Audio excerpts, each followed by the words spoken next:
30년 가까이 진료실을 지키면서 나는 수많은 눈물을 보았다. 그 중에서도 가장 기억에 남는 것은 약 처방을 받으러 온 것이 아니라 마음을 털어놓으러 온 분들의 눈물이었다. 혈압약을 타러 왔다고 하지만 요즘 어떻게 지내세요?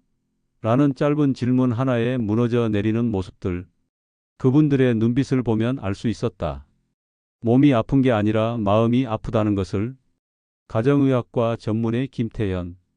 이것이 내 이름이다. 하지만 진료실에서 나는 의사이기보다 때로는 고해성사를 듣는 신부 같았고, 때로는 그저 손을 내밀어주는 이웃 같았다. 오늘 이 글을 쓰는 이유도 그 때문이다. 진료실 밖으로 나가지 못하는 그분들의 이야기를, 아픔을, 그리고 그 아픔을 통해 내가 깨달은 것들을 나누고 싶어서다. 의사가 되기로 결심했을 때 나는 사람들의 병을 고치는 것이 내 일이라고 생각했다. 의과대학에서 배운 것도 그것이었다. 정확한 진단, 적절한 처방, 과학적인 치료. 하지만 실제로 진료실에 앉아 환자들을 만나기 시작하면서 나는 깨달았다. 사람들이 진짜로 원하는 것은 때로 약이 아니라 위로라는 것을, 처방전이 아니라 귀 기울여 들어주는 것이라는 것을. 특히 60이 넘은 어르신들은 더욱 그랬다. 그분들은 진료실 문을 열고 들어오면서도 망설이셨다. 마치 자신이 이곳에 올 자격이 있는지 확신하지 못하는 것처럼. 별것도 아닌데 시간 뺏어서 죄송합니다 라는 말로 시작하는 경우가 많았다. 별것도 아니라니. 그분들의 고통이 어찌 별것이란 말인가. 70이 넘으신 한 어머니가 있었다. 박순자 할머니. 그분은 매달 혈압약을 타러 오셨다. 처음 몇 달은 그저 약을 받고 가셨다. 하지만 어느 날 제가 평소보다 조금 더 오래 그분의 얼굴을 들여다보았을 때 그분의 눈가에 깊게 패인 주름 사이로 무언가 다른 것이 보였다. 피로함이 아니라 깊은 공허함 같은 것이. 요즘 어떻게 지내세요? 그 짧은 질문에 그분은 입술을 떨었다. 그리고는 고개를 떨구셨다. 한참을 그렇게 계시다가 결국 눈물을 쏟으셨다. 제 손을 붙잡고 한참을 우셨다. 진료실 밖에는 다른 환자들이 기다리고 있었지만 나는 그분의 손을 잡은 채 그대로 있었다. 그게 내가 할 수 있는 일이었다. 한참 후에야 그분은 말씀하셨다. 새벽부터 밤까지 식당에서 설거지를 하며 손이 부르틀 정도로 일하셨단다. 남편의 월급이 적어서 어쩔 수 없었단다. 그 돈으로 자식들을 학원에 보내고 대학에 보내고 결혼까지 시켰단다. 딸이 둘, 아들이 하나. 3명의 자식을 키우느라 자신은 한 번도 새 옷을 사 입어본 적이 없었단다. 미용실도 10년에 한 번 갈까 말까 했단다. 친구들과 여행은 꿈도 꾸지 못했단다. 그렇게 살았어요, 선생님. 그렇게 악착같이 살았어요. 애들한테 부족한 거 없게 해주려고요. 애들이 친구들한테 뒤처지지 않게 하려고요. 그분의 목소리는 떨렸다. 근데 이제 애들은 저한테 전화 한 통 안 해요. 명절에도 안 와요. 큰딸은 시댁 눈치 본다고 하고 작은 딸은 남편이 싫어한다고 하고 아들은 바쁘다고 해요. 제가 애들한테 뭘 잘못한 걸까요? 제가 뭘 더 해줬어야 했을까요? 그분의 물음에 나는 답할 수 없었다. 내 눈에도 눈물이 고였다. 이분이 무슨 잘못을 하셨을까? 자식을 사랑한 게 잘못일까? 평생을 희생하며 산 게 죄가 될까? 그분은 다만 너무 많이 사랑했을 뿐이고 너무 많이 주었을 뿐이고 그 사랑의 대가로 조금이라도 돌아오길 기대했을 뿐이다. 그날 이후로 박순자 할머니는 매달 오실 때마다 조금씩 더 이야기를 하셨다. 자식들이 어렸을 때 이야기, 힘들었지만 행복했던 순간들. 하지만 그 이야기 끝에는 항상 같은 질문이 있었다. 제가 뭘 잘못한 걸까요? 그 질문을 들을 때마다 내 가슴은 무거워졌다. 그리고 나는 생각하기 시작했다. 박순자 할머니만 이런 고통을 겪는 것이 아니었다. 진료실에 오시는 많은 어르신들이 비슷한 이야기를 하셨다. 어떤 분은 아들이 해외에 나가서 1년에 한 번도 연락이 없다고 했고, 어떤 분은 딸이 이혼하고 돌아왔는데 오히려 자신을 탓한다고 했고, 어떤 분은 손주를 봐주다가 허리를 다쳤는데 며느리가 오히려 불평한다고 했다. 우리 세대의 부모들을 이렇게 힘들게 만드는 것이 대체 무엇일까? 진료실에서 만나는 어르신들의 아픔을 하나하나 모아보니 결국 네 가지로 압축되었다. 자식에 대한 기대, 남과의 비교, 과거의 후회, 그리고 완벽주의와 체면. 이 네 가지가 마치 무거운 돌멩이처럼 그분들의 가슴을 짓누르고 있었다. 자식에 대한 기대. 이것이 첫 번째 짐이었다. 이것은 사랑에서 시작된다. 순수하고 깊은 사랑에서. 부모는 자식을 낳는 순간부터 그 작은 생명을 위해 모든 것을 바친다. 밤잠을 설치고 끼니를 거르고 자신의 꿈을 접는다. 그게 당연하다고 생각한다. 부모니까. 그렇게 20년, 30년을 자식을 위해 산다. 그런데 자식이 커서 독립하고 결혼하고 자기 가정을 꾸리면 부모는 어느새 뒷전이 된다. 자식들은 자식들대로 바쁘다. 직장 생활에 자기 아이들 키우느라 배우자 눈치 보느라 정신이 없다. 부모를 생각할 여유가 없다. 아니, 정확히 말하면 생각은 하지만 실천할 여유가 없는 것이다. 머리로는 이해가 된다. 나도 젊었을 때 그랬으니까. 부모님께 자주 전화 드려야지, 주말에 한번 찾아뵈어야지 생각하면서도 막상 주말이 되면 너무 피곤해서 집에서 쉬고만 싶었다. 명절에 가면 부모님이 좋아하시겠지 생각하면서도 막상 가면 이것저것 잔소리 들을 생각에 먼저 짜증이 났다. 지금 생각하면 부끄럽지만 그게 현실이었다. 하지만 부모의 가슴은 그걸 이해하지 못한다. 가슴은 자꾸만 아파한다. 내가 그렇게 해줬는데, 그렇게 사랑했는데, 왜 전화 한 통이 이렇게 어려운 걸까 하는 서러움이 밤마다 찾아온다. 혼자 저녁을 먹으면서, 혼자 TV를 보면서, 혼자 잠자리에 누우면서 자식 생각에 가슴이 먹먹해진다. 더 가슴 아픈 것은 이런 감정을 느끼는 것조차 죄책감을 갖게 된다는 점이다. 내가 자식한테 이런 걸 바라면 안 되는데 나쁜 부모네 하면서 스스로를 자책하는 분들이 얼마나 많은지. 진료실에서 그런 말씀을 하시는 분들을 볼 때마다 나는 말씀드린다. 그렇지 않다고. 당신은 나쁜 부모가 아니라고. 당신은 그저 외로운 사람일 뿐이라고. 사랑받고 싶은 사람일 뿐이라고. 한 할아버지는 이런 말씀을 하셨다. 75세 김철수 할아버지였다. 선생님, 저는 아들한테 아무것도 바라지 않아요. 돈도 필요 없고 같이 살자는 것도 아니에요. 그냥 한 달에 한 번, 아니 2달에 한 번만이라도 전화해서 아버지 잘 지내세요? 그 한마디만 들으면 되는데 그게 그렇게 어려운가 봐요. 그분의 목소리에는 체념이 묻어 있었다. 기대하는 것조차 지친 사람의 목소리였다. 그리고 이렇게 덧붙이셨다. 제가 욕심이 많은 건가 봐요. 늙으니까 자꾸 이런 생각이 드네요. 욕심이 많다니. 한 달에 한 번 전화 한 통 받고 싶은 게 욕심이란 말인가? 나는 그 말을 듣고 한참을 아무 말도 할 수 없었다. 자식에 대한 기대는 단순히 연락을 바라는 것만이 아니었다. 어떤 분들은 자식이 성공하기를 바랐다.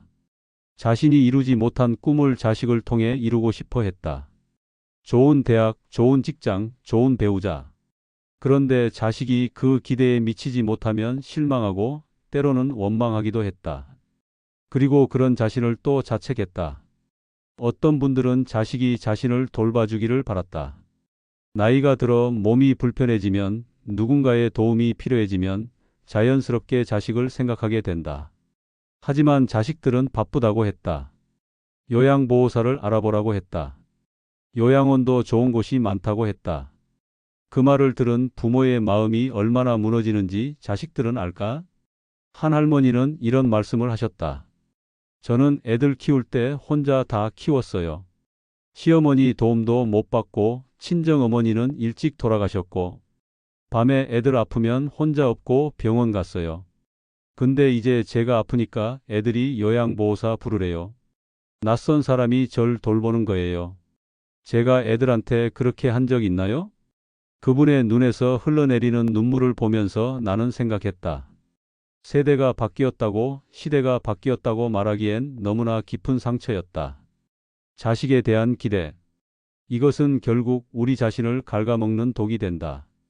기대가 클수록 실망도 크다. 그리고 그 실망은 분노가 되고, 분노는 우울이 되고, 우울은 우리의 삶 전체를 잠식한다. 밤에 잠을 이루지 못하고 낮에는 아무것도 하기 싫어지고 사람 만나는 것도 귀찮아지고 결국 혼자 방 안에 갇혀 지내게 된다. 그래서 나는 말씀드린다. 내려놓으셔야 한다고. 자식에 대한 그 기대를 조금씩 내려놓으셔야 한다고. 자식을 사랑하되 집착하지 말라고. 자식의 인생은 자식의 것이고 내 인생은 내 것이라고. 자식이 나를 행복하게 해줄 거라는 기대를 버리고 내가 나를 행복하게 만들어야 한다고. 말은 쉽다. 하지만 실천은 어렵다는 것을 안다. 50년, 60년을 자식 중심으로 살아온 사람이 어떻게 하루아침에 바뀌겠는가? 하지만 조금씩 천천히 하나씩 연습하다 보면 가능하다.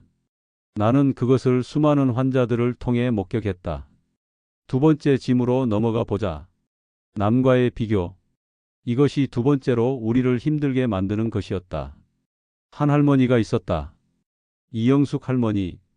그분은 당뇨로 오셨는데 혈당 조절이 잘 안 된다고 하셨다. 약도 잘 먹고 식사 조절도 하는데 혈당이 자꾸 올라간다고 하셨다. 검사를 해봐도 특별한 이상은 없었다. 그래서 조금 더 깊이 여쭤봤다. 요즘 스트레스 받는 일이 있으세요? 그러자 그분은 한숨을 쉬셨다. 그리고는 이렇게 말씀하셨다. 선생님, 저는 친구 만나고 집에 오면 너무 비참해져요. 친구들 얘기 듣다 보면 내 인생이 왜 이렇게 초라하고 불쌍해 보이는지 모르겠어요. 집에 와서 혼자 울어요.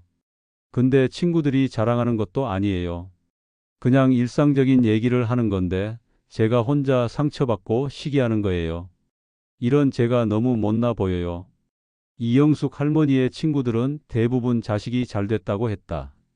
한 친구는 아들이 대기업 임원이라고, 한 친구는 딸이 의사와 결혼했다고, 한 친구는 손주가 명문대에 들어갔다고 했다. 그리고 해외여행도 자주 간다고, 자식들이 용돈도 많이 준다고, 손주들이 자주 찾아온다고 했다. 반면 이영숙 할머니의 아들은 작은 회사를 다닌다. 딸은 이혼하고 혼자 아이를 키운다. 손주는 공부에 관심이 없다. 자식들에게서 용돈을 받기는커녕 오히려 가끔 보태준다. 해외여행은 꿈도 못 꾼다. 친구들 얘기 듣다 보면 제 인생이 뭔가 잘못된 것 같아요. 제가 뭘 잘못한 걸까요? 애들 키울 때 뭘 더 해줬어야 했을까요? 그분의 목소리는 떨렸다. 근데 우스운 게 집에 오면 또 생각해요.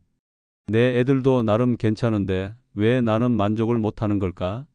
왜 자꾸 남이랑 비교하는 걸까? 그러면서 또 자책해요. 나는 그분의 손을 잡았다. 그리고 말씀드렸다. 못난 게 아니에요. 당신은 그저 아픈 거예요. 상처받은 거예요. 그게 당연한 거예요. 남과의 비교. 이것은 우리 모두가 가지고 있는 인간적인 감정이다. 어렸을 때부터 우리는 비교 속에서 살아왔다. 학교에서는 성적으로 비교당하고, 사회에서는 직업과 수입으로 비교당하고, 결혼하면 배우자와 자식으로 비교당한다. 그렇게 평생을 비교 속에서 살다 보니 나이가 들어서도 그 습관에서 벗어나지 못하는 것이다. 우리는 왜 이렇게 자꾸 남과 비교하게 될까? 내가 내린 결론은 이것이다. 우리가 불안하기 때문이다. 내가 제대로 살고 있는지, 내 인생이 가치 있는지 확신이 없으니까 자꾸 남을 보게 되는 것이다. 남이 나보다 잘 살면 내가 뒤처진 것 같고, 남이 나보다 못 살면 그제야 조금 안심이 되는 것이다. 그런데 이 비교는 끝이 없다. 위를 보면 한이 없고 아래를 보면 끝이 없다. 아무리 잘 살아도 나보다 더 잘 사는 사람이 있고, 아무리 못 살아도 나보다 더 못 사는 사람이 있다. 그러니까 이 비교의 게임에서는 절대 승자가 될 수 없다. 비교하는 한 우리는 영원히 불행할 수밖에 없다. 더 안타까운 것은 우리가 보는 남의 모습이 진실의 전부가 아니라는 점이다. 친구가 해외여행 사진을 보여주지만 그 친구도 집에 가면 며느리와 갈등으로 소갈이를 하고 있을 수 있다. 친구가 손주 자랑을 하지만 그 친구도 밤에는 혼자 외로움에 눈물을 흘릴 수 있다. 우리는 다들 겉으로는 괜찮은 척하면서 살고 있다. 특히 요즘은 SNS 때문에 더 심해졌다. 사람들은 SNS에 자신의 행복한 모습만 올린다. 맛있는 음식을 먹는 사진, 여행 가는 사진, 자식, 손주와 함께한 사진. 그런 사진들을 보면서 사람들은 생각한다. 저 사람은 참 행복하게 사네. 나는 왜 이렇게 불행하지? 하지만 그것은 그 사람 인생의 극히 일부일 뿐이다. SNS에 올리지 않은 나머지 시간들, 외롭고 힘들고 우울한 시간들은 보이지 않는다. 우리는 남의 하이라이트와 나의 일상을 비교하면서 스스로를 비참하게 만드는 것이다. 한 할아버지는 이런 말씀을 하셨다. 친구들이 골프 친다고 하길래 저도 배워볼까 싶었어요. 근데 골프장 가는데 돈이 많이 든다는 거예요. 저는 그럴 여유가 없어요. 그래서 그냥 혼자 산책만 해요. 근데 산책하면서도 자꾸 생각나요. 친구들은 지금 골프장에서 즐겁게 치고 있을 텐데 나는 왜 이렇게 초라하게 혼자 걷고 있지? 산책이 나쁜 것인가? 아니라 산책은 좋은 운동이다. 돈도 안 들고 건강에도 좋고 자연을 느낄 수 있다. 하지만 비교하는 순간 그 산책은 초라한 것이 되어버린다. 행복했을 수도 있는 시간이 불행한 시간이 되는 것이다. 독일의 한 철학자는 이런 말을 했다. 과거와 미래에 사는 사람은 현재를 잃는다고. 이 말을 조금 바꿔보면 이렇게 될 것이다. 남과 비교하며 사는 사람은 자기 자신을 잃는다고. 우리는 자꾸 남을 보느라 정작 나 자신을 보지 못한다. 내가 가진 것, 내가 누리고 있는 것, 내 앞에 놓인 작은 행복들을 보지 못한다. 나는 이영숙 할머니께 말씀드렸다. 친구를 만나지 말라는 게 아니라 만나더라도 비교하지 말라고. 친구가 해외여행 이야기를 하면 친구가 좋은 경험을 하는구나 하고 기뻐해 주라고. 친구의 행복이 나의 불행을 의미하는 것은 아니라고. 그리고 집에 와서는 내가 가진 것들을 세어보라고. 건강한 몸, 따뜻한 집, 먹을 수 있는 밥, 이런 것들에 감사하라고. 말은 쉽다. 하지만 실천은 어렵다. 나도 안다. 하지만 조금씩 연습하다 보면 어느 날 문득 비교하지 않는 자신을 발견하게 될 것이다. 세 번째 짐으로 넘어가자. 과거의 후회. 이것이 어쩌면 가장 고통스러운 짐일지도 모른다. 후회. 이 단어만큼 무거운 단어가 또 있을까? 과거는 바꿀 수 없다. 돌아갈 수 없다. 그래서 더 가슴이 아프다.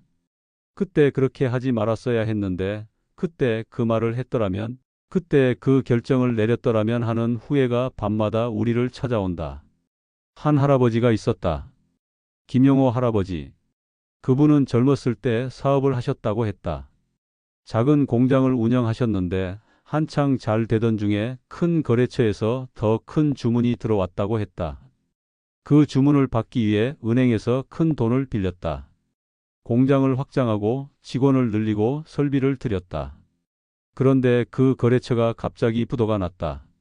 하루아침에 모든 것이 무너졌다. 받아야 할 돈은 받지 못하고 은행 빚은 눈덩이처럼 불어났다. 결국 공장은 문을 닫았고 집까지 넘어갔다. 그때부터 그분의 가족은 힘들게 살았다. 부인은 낮에는 식당에서 일하고 밤에는 청소 일을 했다.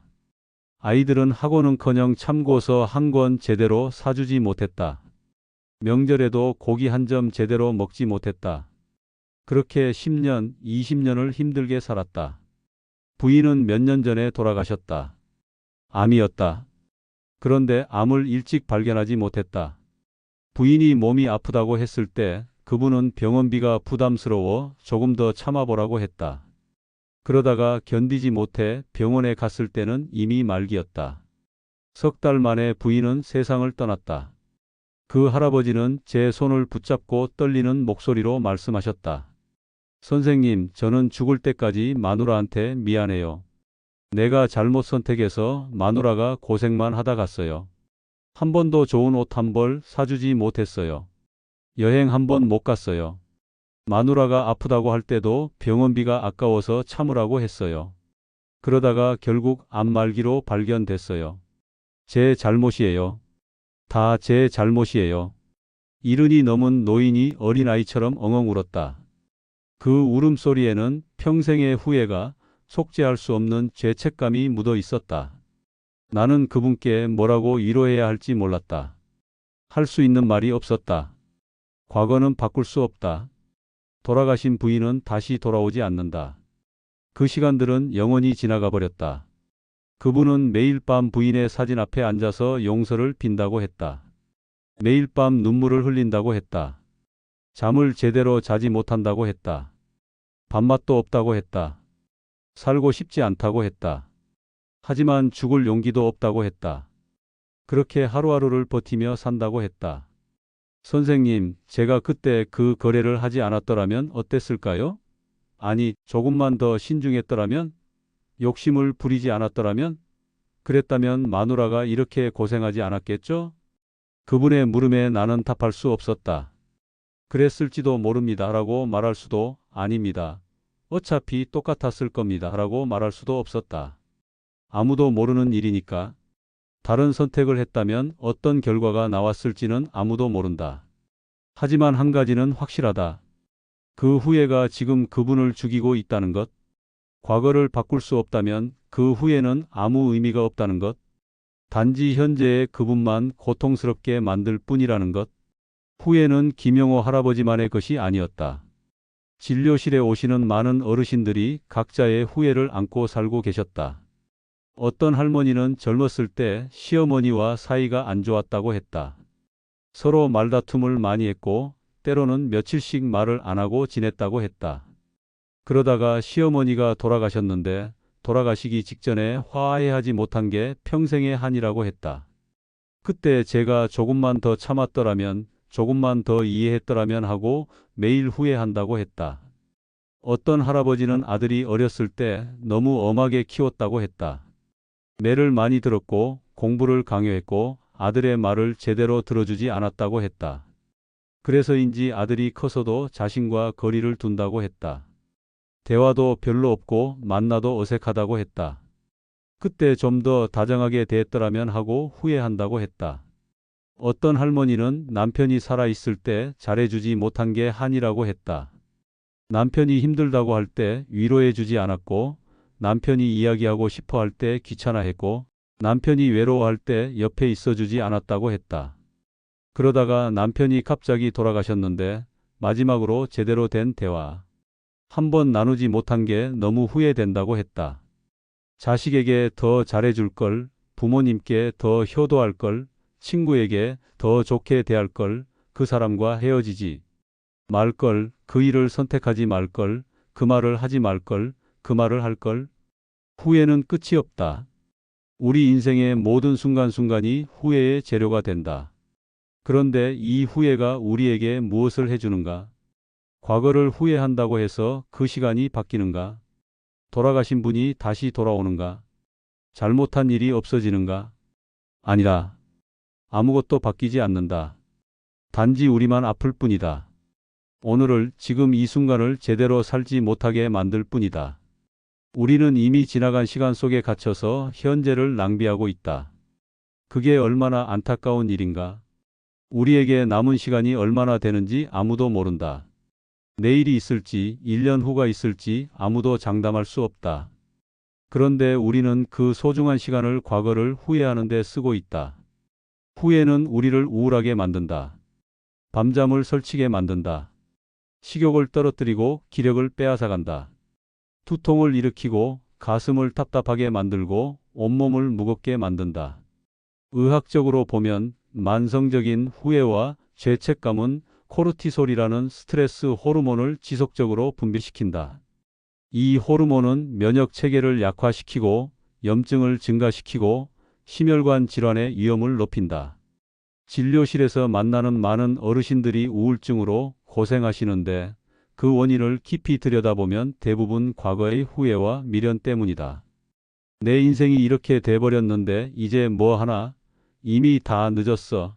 돌이킬 수 없어 하는 절망감이 그분들을 짓누르고 있다. 그 무게가 얼마나 무거운지, 그 고통이 얼마나 견디기 힘든지 나는 안다. 나는 그분들께 말씀드린다. 과거의 나를 용서하시라고. 그때 나는 최선을 다했어요. 내가 알고 있던 방법으로, 내가 가진 능력으로 최선을 다했어요. 잘못한 게 있더라도 그건 내가 부족해서가 아니라 몰라서였어요. 그때는 그게 최선이었어요. 이렇게 스스로에게 말해보시라고. 처음에는 울면서 말하게 될 것이다. 믿기지 않을 것이다.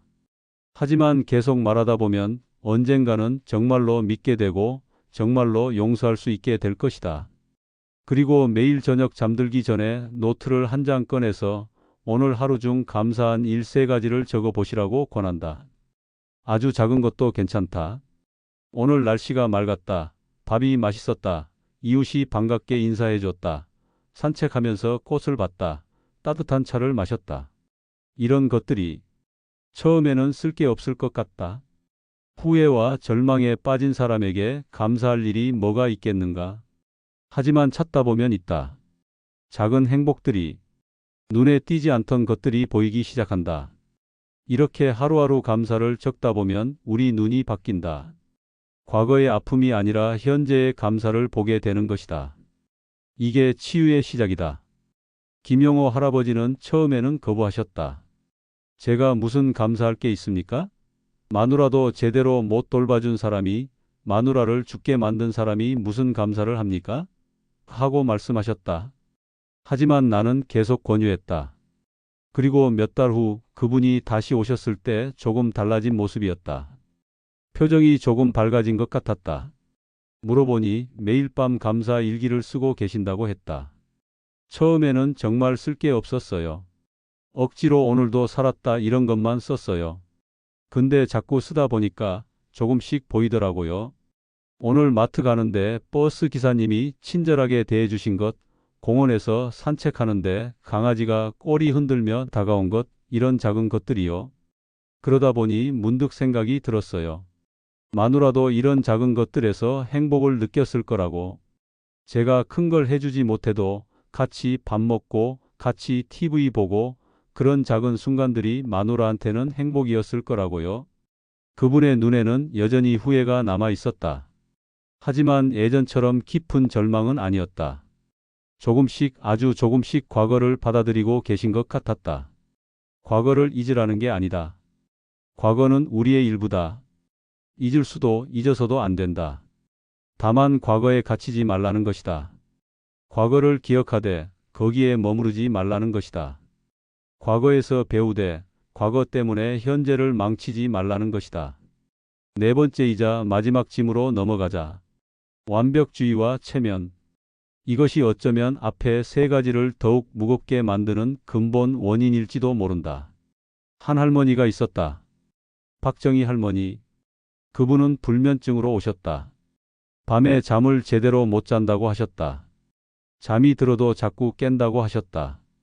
그래서 낮에도 피곤하고 머리도 아프고 모든 게 힘들다고 하셨다. 수면제를 처방해 드릴 수도 있었다. 하지만 나는 조금 더 깊이 여쭤보고 싶었다. 밤에 잠이 안 올 때 무슨 생각을 하시는지, 무엇이 그분을 깨우는지. 그러자 그분은 한참을 망설이시다가 이렇게 말씀하셨다. 선생님, 저는 평생 강한 사람인 척 했어요. 시집살이 할 때도 안 힘들다고 했고, 남편이 사업 실패했을 때도 괜찮다고 했고, 자식들이 말썽 부릴 때도 엄마는 견딜 수 있다고 했어요. 시어머니가 구박해도 웃으면서 넘겼고, 남편이 술 마시고 와도 화내지 않았고, 돈이 없어서 굶어도 자식들 앞에서는 배부르다고 했어요. 그분의 목소리는 떨렸다. 근데 이제는 못 견디겠어요. 너무 지쳤어요. 이제는 누가 나한테 괜찮냐고 물으면 괜찮지 않다고 말하고 싶어요.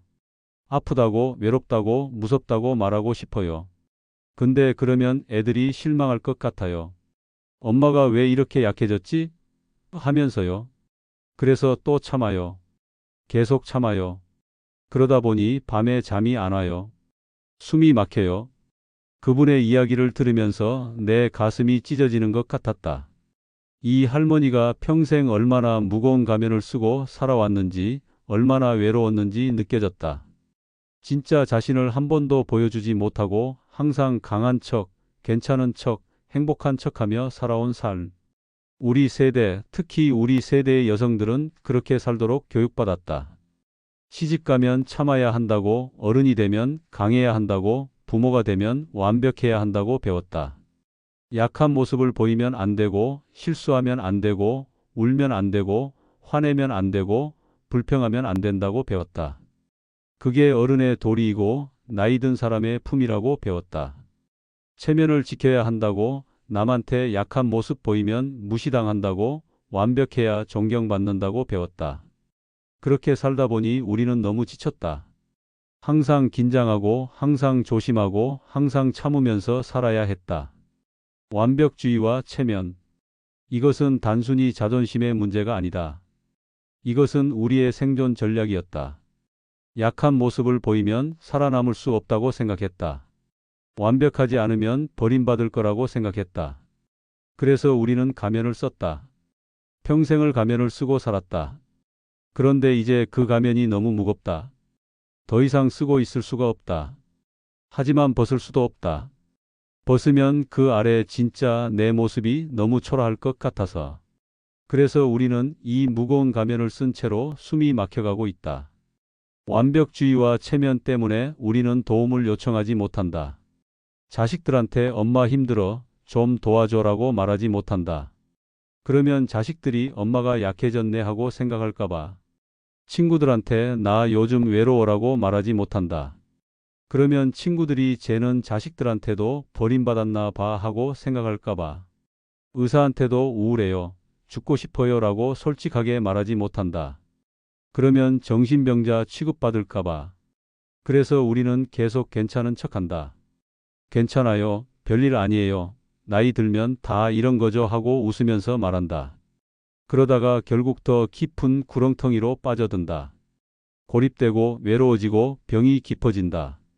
도움을 요청하지 못해서 병이 악화되고, 병이 악화되니까 더욱 숨기게 되고 악순환이 계속된다. 한 할아버지는 당뇨병이 있으셨는데 발에 상처가 생겨도 병원에 오지 않으셨다. 몇 달을 참다가 결국 발이 썩어서 응급실로 오셨다. 물어보니 이 정도로 병원 가는 게 창피했다고 하셨다. 창피하다니? 병이 창피한 것인가? 하지만 그분에게는 그게 체면의 문제였다. 한 할머니는 치매 초기 증상이 있으셨는데 자식들한테 말하지 않으셨다. 애들이 걱정할까봐, 내가 짐이 될까봐 말하지 못하셨다고 했다. 그러다가 증상이 심해져서 길을 잃고 헤매다가 경찰에 발견되셨다. 그제야 자식들이 알게 됐고 병원에 오셨다. 이미 많이 진행된 후였다. 나이가 들면 실수하는 게 당연하다. 기억력이 떨어지고 몸이 아프고 화장실을 자주 가고 다리가 후들거리고 손이 떨리는 것이 자연스러운 일이다. 부끄러운 게 아니다. 그게 노하다. 우리 모두가 겪게 될 일이다. 하지만 우리는 그것을 인정하지 못한다. 완벽하지 않은 내 모습을, 늙어가는 내 모습을, 약해진 내 모습을 받아들이지 못한다. 그래서 숨긴다. 감춘다. 없는 척한다. 그러다가 점점 더 깊은 외로움에 빠진다. 나는 그분들께 말씀드린다. 완벽하지 않아도 괜찮다고, 실수해도 괜찮다고, 약한 모습을 보여도 괜찮다고, 그게 진짜 우리의 모습이라고, 인간은 원래 불완전하다고, 그리고 그 불완전함이 오히려 우리를 인간답게 만든다고. 나는 나이를 먹어가고 있다. 그리고 나는 괜찮다. 이 두 문장을 거울 앞에서 매일 말해보시라고 권한다. 늙는 것은 자연스러운 일이다. 부끄러운 게 아니다. 완벽하지 않은 나를 있는 그대로 받아들이는 용기, 그게 진짜 용기다. 강한 척하는 게 용기가 아니라 약한 모습을 인정하는 게 진짜 용기다. 솔직하게 사시라고 말씀드린다. 아플 때 아프다고 하시라고, 외로울 때 외롭다고 하시라고, 도움이 필요할 때 도와달라고 하시라고. 그게 나약한 게 아니라고. 그게 정직한 거라고. 그게 용기라고. 자식들이 뭐라고 하든 남들이 뭐라고 하든 상관없다. 내 인생이다. 내가 편하게 살아야 한다. 남의 시선 때문에 내가 고통받을 이유가 없다. 체면 때문에 내가 병들 이유가 없다. 박정희 할머니께 나는 말씀드렸다. 내일부터 자식들한테 전화해서 엄마 요즘 외롭다고 말해보시라고. 친구들한테 나 요즘 힘들다고 말해보시라고. 그렇게 진짜 자신을 조금씩 드러내 보시라고. 그분은 처음에는 고개를 저으셨다. 그러면 애들이 걱정할 텐데요. 친구들이 이상하게 생각할 텐데요 하고 말씀하셨다. 하지만 내가 계속 권유하자 결국 시도해 보시겠다고 하셨다. 몇 주 후 그분이 다시 오셨을 때 놀라운 이야기를 해주셨다. 딸에게 전화해서 엄마 요즘 외롭다고 말했더니 딸이 그 다음 주말에 찾아왔다고 했다. 그리고 엄마, 왜 진작 말하지 않으셨어요? 제가 바빠서 신경을 못 썼네요 하고 말했다고 했다. 선생님, 저는 딸이 실망할 줄 알았어요. 근데 딸이 오히려 고마워하더라고요. 엄마가 솔직하게 말해줘서 고맙다고 이제부터 자주 연락하겠다고요. 제가 평생 숨기고 참았는데 그냥 말하면 되는 거였어요. 그분의 얼굴에는 놀라움과 안도가 섞여 있었다. 평생 쓰고 살았던 가면을 조금 벗어보니 그 아래 진짜 자신이 생각보다 초라하지 않았던 것이다. 오히려 솔직한 모습이 사람들을 더 가깝게 만들었던 것이다. 완벽주의와 체면을 내려놓는 것. 이것이 어쩌면 네 가지 짐 중에서 가장 어려운 일일지도 모른다. 평생을 그렇게 살아온 사람이 어떻게 갑자기 바뀌겠는가? 하지만 조금씩 천천히 작은 것부터 시도하다 보면 가능하다. 오늘은 자식한테 엄마 외롭다고 문자 한 통 보내보는 것. 내일은 친구한테 나 요즘 힘들다고 말해보는 것. 모레는 의사한테 우울합니다 하라고 솔직하게 말해보는 것. 이렇게 작은 용기들이 모여서 결국 큰 변화를 만든다. 그리고 어느 날 문득 깨닫게 될 것이다. 완벽하지 않아도 사랑받을 수 있다는 것을, 약한 모습을 보여도 버림받지 않는다는 것을, 솔직한 내 모습이 오히려 사람들을 더 가깝게 만든다는 것을. 자, 여기까지 네 가지 짐에 대해 이야기했다. 자식에 대한 기대, 남과의 비교, 과거의 후회, 완벽주의와 체면. 이 네 가지가 우리를 얼마나 힘들게 하는지, 얼마나 숨막히게 하는지 이제 보였을 것이다. 그런데 이 네 가지는 서로 깊이 연결되어 있다. 자식에 대한 기대는 남과의 비교에서 나오고, 남과의 비교는 완벽주의에서 나오고, 완벽주의는 과거의 후회를 만들어낸다. 그리고 이 모든 것이 악순환을 이룬다. 한 가지가 다른 것을 강화시키고 그것이 또 다른 것을 강화시키는 식으로. 그렇다면 어떻게 해야 할까? 이 무거운 짐들을 어떻게 내려놓을 수 있을까? 먼저 인정하는 것이다. 내가 지금 이 짐들을 지고 있다는 것을, 이 짐들이 나를 힘들게 한다는 것을, 억지로 괜찮은 척하지 않는 것이다. 나 지금 많이 아파. 많이 힘들어. 많이 외로워하고 솔직하게 인정하는 것이다. 이 인정이 변화의 시작이다. 아픔을 외면하면 그 아픔은 더 깊어질 뿐이다. 하지만 아픔을 마주하면 그 순간부터 치유가 시작된다. 상처를 보아야 치료할 수 있는 것처럼 마음의 짐도 인정해야 내려놓을 수 있다. 그 다음은 천천히 조금씩 내려놓는 연습을 하는 것이다. 한꺼번에 다 내려놓으려고 하면 안 된다. 그건 불가능하다. 50년, 60년을 지고 살았던 짐을 하루아침에 내려놓을 수는 없다. 오늘은 자식에게 전화가 안 와도 괜찮다고 스스로에게 말해주는 것. 자식은 자식의 인생이 있어. 나는 나의 인생을 살면 돼 하고 말해주는 것. 처음에는 믿기지 않을 것이다. 가슴이 여전히 아플 것이다. 하지만 계속 말하다 보면 조금씩 믿게 된다. 내일은 친구의 여행 사진을 봐도 시기하지 않으려고 노력해 보는 것. 친구가 좋은 경험을 하는구나. 나도 내 방식으로 행복하면 돼 하고 생각해 보는 것. 역시 처음에는 어색할 것이다. 여전히 비교하게 될 것이다. 하지만 그럴 때마다 다시 돌아오면 된다. 실패해도 괜찮다. 다시 시작하면 된다. 모레는 과거의 한 가지 후회를 용서해 보는 것. 그때 나는 최선을 다했어. 이제는 그 짐을 내려놓을게 하고 스스로에게 말해주는 것. 눈물이 날 것이다. 가슴이 아플 것이다. 하지만 그 눈물을 흘리면서 조금씩 용서하게 된다. 그 다음 날은 완벽하지 않은 내 모습을 인정해 보는 것. 나는 나이를 먹어가고 있다. 그리고 나는 괜찮다 하고 거울 앞에서 말해보는 것. 어색할 것이다. 부끄러울 것이다. 하지만 계속하다 보면 그 말이 조금씩 진실이 된다. 이렇게 하루하루 조금씩 연습하는 것이다. 그 작은 변화들이 모여서 결국 여러분의 삶 전체를 바꾸게 될 것이다. 처음에는 너무 힘들 것이다. 내려놓으려고 하면 할수록 오히려 더 붙잡게 될 수도 있다. 밤에 혼자 누워서 또 눈물이 날 것이다. 나는 왜 이것도 못하지? 왜 이렇게 약하지? 하면서 자책할 수도 있다. 괜찮다. 그게 정상이다. 변화는 직선으로 일어나지 않는다. 나아갔다가 뒤로 가기도 하고 올라갔다가 내려가기도 한다. 중요한 건 포기하지 않는 것이다. 넘어져도 다시 일어나는 것이다. 실패해도 다시 시도하는 것이다. 그 과정 자체가 이미 변화이고 치유다. 그러다 보면 어느 날, 정말 어느 날 문득 느끼게 될 것이다.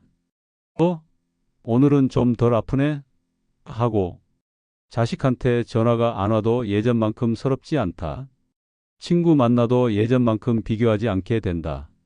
과거 생각이 나도 예전만큼 가슴이 무너지지 않는다. 실수를 해도 예전만큼 자책하지 않게 된다. 그게 바로 내려놓는 것이다. 조금씩 가벼워지는 것이다. 그 가벼움이 느껴질 때 여러분은 비로소 숨을 쉴 수 있게 될 것이다. 진짜로 가슴이 뻥 뚫리는 느낌을 받게 될 것이다.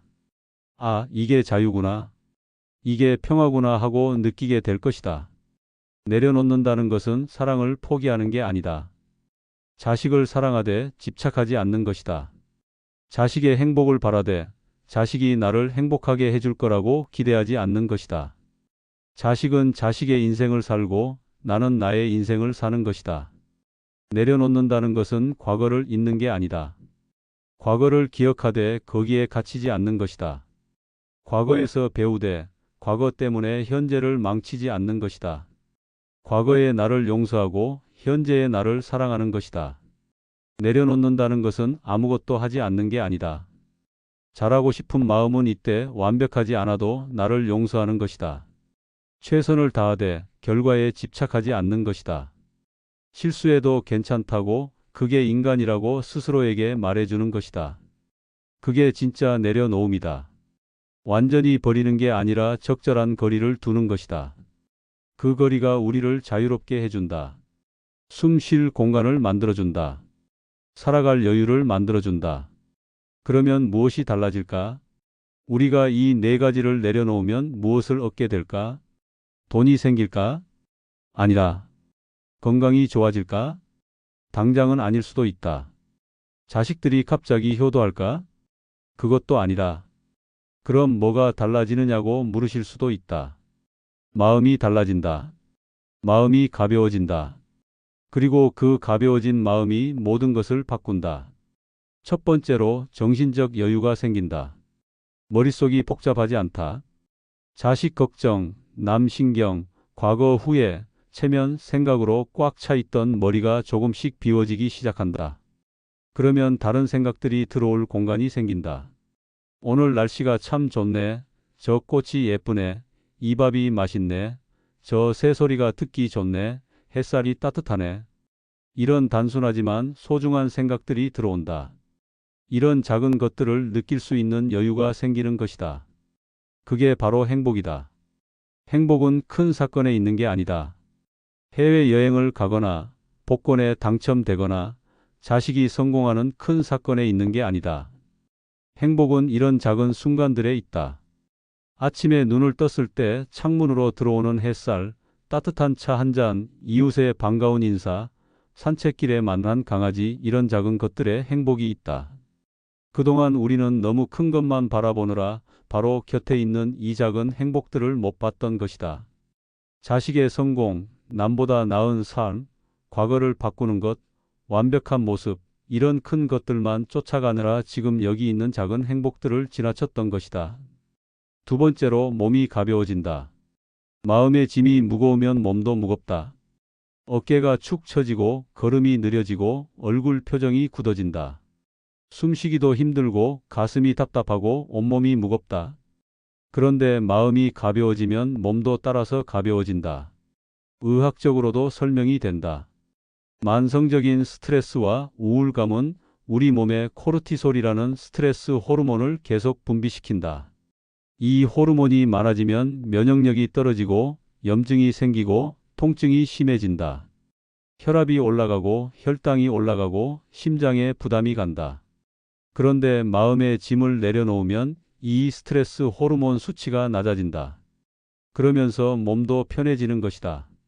어깨의 긴장이 풀리고 호흡이 편해지고 잠도 잘 오고 식욕도 돌아온다. 아침에 일어나는 게 덜 힘들어진다.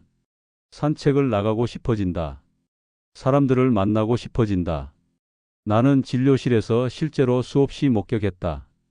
마음의 짐을 내려놓기 시작한 환자분들은 표정이 달라진다. 눈빛이 살아난다. 목소리에 힘이 생긴다. 걸음걸이가 가벼워진다. 약을 바꾸지 않았는데도 혈압이 내려가고 혈당이 안정되고 통증이 줄어든다. 마음과 몸은 하나로 연결되어 있기 때문이다. 세 번째로 새로운 관계가 생긴다. 우리가 내려놓으면 여유가 생긴다. 그 여유로 다른 사람들을 진짜로 볼 수 있게 된다. 자식만 바라보던 눈으로 이웃을 보게 되고 남과 비교하느라 못 봤던 진짜 친구를 보게 되고 과거에 갇혀서 못 만났던 새로운 사람들을 만나게 된다. 복지관에 가보고 싶어진다. 취미 모임에 나가보고 싶어진다. 자원봉사를 해보고 싶어진다. 그러다가 나와 비슷한 아픔을 가진 사람들을 만나게 된다. 서로 위로하고 격려하면서 진짜 친구가 되는 것이다. 한 할머니의 이야기가 생각난다. 이분은 자식에 대한 기대를 내려놓고 나서 복지관에 나가기 시작하셨다. 거기서 만난 다른 할머니들과 친해지셨고 지금은 일주일에 3번씩 만나서 함께 운동도 하고 밥도 먹으신다. 선생님, 저는 이제 자식들 없어도 괜찮아요. 물론 보고 싶긴 하지만 예전처럼 그게 전부는 아니에요. 저한테는 이제 제 친구들이 있어요. 우리끼리 웃고 떠들고 수다 떨면서 지내요. 이게 이렇게 행복할 줄 몰랐어요. 자식들만 기다리던 제가 바보 같았어요. 그분의 얼굴에는 진짜 행복한 미소가 있었다. 억지로 짓는 미소가 아니라 마음속에서 우러나오는 진짜 미소였다. 그 모습을 보면서 나는 확신했다. 이게 바로 진짜 행복이구나. 돈이 없어도 자식이 옆에 없어도 큰 집이 없어도 충분히 행복할 수 있구나 하고 이것이 바로 돈 없이도 행복할 수 있는 이유다. 우리가 생각하는 행복은 대부분 돈과 관련되어 있다. 자식이 잘 되는 것, 큰 집에 사는 것, 좋은 차를 타는 것, 해외여행을 가는 것, 비싼 옷을 입는 것, 이런 것들은 다 돈이 필요하다. 그래서 우리는 돈이 없으면 행복할 수 없다고 생각한다. 하지만 진짜 행복은 그런 데 있지 않다. 진짜 행복은 마음의 평화에 있다. 아침에 눈 떴을 때 오늘 하루가 기대되는 것, 밥을 먹을 때 감사한 마음이 드는 것, 누군가와 이야기를 나눌 때 진심으로 웃을 수 있는 것, 산책을 하면서 바람을 느끼는 것, 밤에 잠들 때 후회 없이 눈을 감을 수 있는 것, 이런 게 진짜 행복이다. 그리고 이런 행복은 돈으로 살 수 없다. 오히려 우리가 오늘 이야기한 4가지 짐을 내려놓을 때 저절로 찾아오는 것이다. 30년 가까이 환자분들을 만나면서 나는 깨달았다. 돈 많은 사람이 행복한 게 아니라 마음이 편한 사람이 행복하다는 것을, 큰 집에 사는 사람이 행복한 게 아니라 작은 것에 감사할 줄 아는 사람이 행복하다는 것을, 자식이 잘나서 행복한 게 아니라 자식을 있는 그대로 사랑할 수 있는 사람이 행복하다는 것을, 부자인데도 불행한 사람들을 많이 봤다. 큰 집에 살지만 외로운 사람들을 봤다. 자식이 성공했지만 관계가 멀어진 사람들을 봤다. 반대로 돈은 없지만 행복한 사람들도 봤다. 작은 집에 살지만 감사하며 사는 사람들을 봤다. 자식과 자주 못 만나도 마음이 편안한 사람들을 봤다. 그 차이가 뭐였을까? 바로 마음의 짐을 내려놓았느냐 아니냐였다. 기대, 비교, 후회, 완벽주의에서 자유로운 사람들은 가진 게 적어도 행복했다. 반대로 그 짐들을 지고 사는 사람들은 가진 게 많아도 불행했다. 우리는 자꾸 바깥에서 행복을 찾으려고 한다. 자식이 성공하면 행복할 거라고, 돈이 많으면 행복할 거라고, 남보다 잘 살면 행복할 거라고 생각한다. 하지만 행복은 바깥에 없다. 우리 안에 있다. 우리가 마음의 짐을 내려놓으면 그 빈자리에 행복이 들어오는 것이다. 비워야 채워진다. 동양 철학의 오래된 지혜다. 컵에 물이 가득 차 있으면 새로운 물을 부을 수 없다. 기존의 물을 버려야 새 물을 담을 수 있다. 우리 마음도 마찬가지다. 지금 우리 마음은 기대, 비교, 후회, 완벽주의로 가득 차 있다. 그러니까 행복이 들어올 자리가 없는 것이다. 이것들을 비워내야 한다. 그래야 행복이, 평화가, 감사가 들어올 수 있다. 이 오래된 지혜가 우리에게 말하고 있다. 먼저 비우라고, 그러면 저절로 채워진다고. 비워야 채워진다. 내려놓아야 얻는다. 잃어야 찾는다. 죽어야 산다. 이것이 삶의 역설이다. 우리가 꽉 움켜쥐고 있을 때는 아무것도 얻을 수 없다. 하지만 손을 펼쳐 놓으면 그때 비로소 새로운 것들이 들어온다. 나는 오늘 이 글을 쓰면서 수많은 환자분들의 얼굴이 떠올랐다. 눈물 흘리시던 분들, 손을 붙잡고 하소연하시던 분들, 밤잠을 못 이루신다던 분들, 그리고 조금씩 나아지기 시작하신 분들, 미소를 되찾으신 분들, 새로운 삶을 사시는 분들, 그분들을 통해 나는 배웠다. 나이가 들면서 우리가 잃는 것들이 많지만 동시에 얻을 수 있는 것들도 많다는 것을. 젊음을 잃고 건강을 잃고 때로는 사랑하는 사람들을 잃지만 그 대신 지혜를 얻고 평화를 얻고 자유를 얻을 수 있다는 것을. 60부터가 진짜 시작이다. 진짜 나를 위해 사는 시간이다. 자식을 위해, 남을 위해, 체면을 위해 살았던 시간이 끝나고 이제는 나를 위해, 내 행복을 위해 살아도 되는 시간이다. 그게 죄가 아니다. 그게 당연한 것이다. 그게 우리의 권리다. 오늘 밤 잠들기 전에 거울을 보면서 자기 자신에게 이렇게 말해보길 바란다. 오늘도 고생했어. 힘들었지? 괜찮아. 내일은 조금 더 나아질 거야. 나는 충분히 잘하고 있어. 나는 사랑받을 자격이 있어. 나는 행복할 자격이 있어. 처음에는 어색할 것이다. 눈물이 날 수도 있다. 내가 뭘 잘했다고, 내가 무슨 자격이 있다고 하는 생각이 들 수도 있다. 하지만 계속하길 바란다. 매일 밤 스스로에게 이렇게 말해주길 바란다. 그게 치유의 시작이다. 그리고 매일 저녁 감사 일기를 써보길 바란다. 오늘 하루 중 감사한 일 3가지. 아주 작은 것도 괜찮다. 햇살이 따뜻했다. 밥이 맛있었다. 이웃이 웃으며 인사했다. 강아지가 꼬리를 흔들었다. 꽃이 예뻤다. 이런 작은 것들. 처음에는 쓸데없을 것 같다. 후회와 절망에 빠진 사람에게 무슨 감사가 있겠는가? 하지만 찾다 보면 있다. 작은 행복들이, 눈에 띄지 않던 것들이 보이기 시작한다. 그리고 그것들이 쌓이고 쌓여서 어느 날 문득 깨닫게 된다. 아, 내 인생이 생각보다 나쁘지 않구나. 감사할 게 이렇게 많았구나 하고. 혼자가 아니다. 우리 모두 같은 아픔을 안고 살아간다. 자식 걱정, 외로움, 후회, 체면 이런 것들로 힘들어하는 사람은 당신만이 아니다. 수많은 사람들이 같은 고통을 겪고 있다. 함께 가면 덜 외롭고 함께 가면 더 용기가 난다. 나는 오늘도 진료실에 앉아 있을 것이다. 그리고 누군가는 내일 이 문을 열고 들어올 것이다. 혈압약을 타러, 당뇨약을 타러, 감기약을 타러 온다고 하지만 사실은 마음을 털어놓으러 오는 분들. 나는 그분들의 손을 잡아드릴 것이다. 함께 울고 함께 웃고 함께 짐을 내려놓는 연습을 할 것이다. 그것이 내가 의사로서 할 수 있는 일이고 한 사람으로서 해야 하는 일이다. 약을 처방하는 것도 중요하지만 때로는 귀 기울여 들어주는 것이, 손을 잡아주는 것이, 함께 눈물 흘려주는 것이 더 큰 약이 된다. 저녁 햇살이 진료실 창문으로 들어온다. 따뜻한 빛이 책상 위를 비춘다. 오늘도 많은 분들이 다녀가셨다. 눈물 흘리신 분도 있었고 웃음 지으신 분도 있었다. 조금씩 나아지시는 분들을 볼 때마다 나는 생각한다. 희망이 있구나. 변화는 가능하구나. 행복은 멀리 있지 않구나.